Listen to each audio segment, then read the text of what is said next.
There has been successive governments in this country, from the colonial government to the pre-independence or after independence.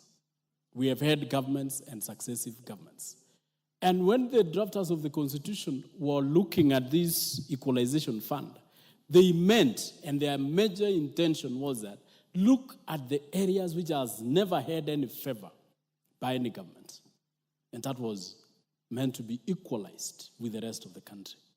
Madam Speaker, there are also areas which have been marginalized by nature or by natural causes, areas which do not or is not even able to do agriculture and any other agricultural activities or economic activities, Madam Speaker, that can help those areas.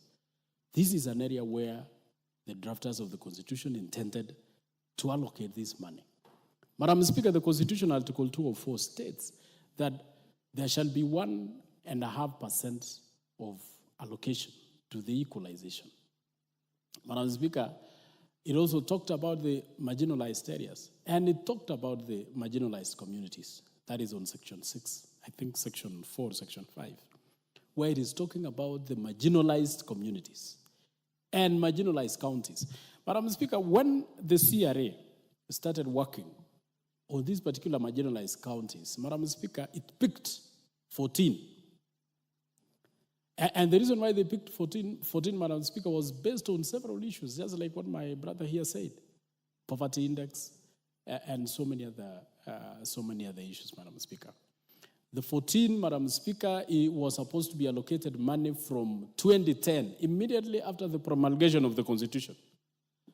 Madam Speaker, my constituency was one of the beneficiaries because it was falling under Narok County. It's falling under Narok County, Madam Speaker. But we benefited 5 years after the promulgation of the Constitution. And after that, Madam Speaker, no any other money has been allocated. The only other time, Madam Speaker, when this money was allocated is, I think it is now. So we have had 2 allocations. And when you read, Madam Speaker, Section 6,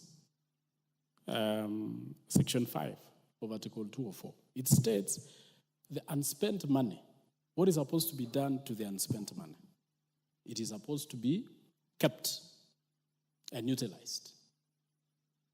But if you were to do a simple math, Madam Speaker, from 2010 up to 2024, which is 14 years, how much money is that?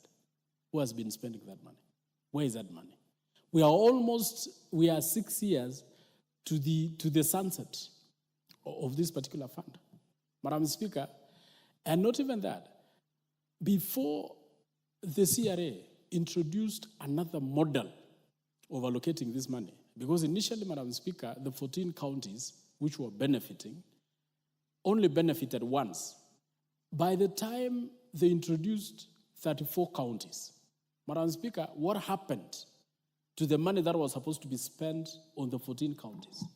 Because the 14 counties came up to late 2020. These 14 counties, which are supposed to benefit from 2010, 2011, 2012, up to 2020, and have never benefited, what will happen to the money that was supposed to be sent to these particular counties?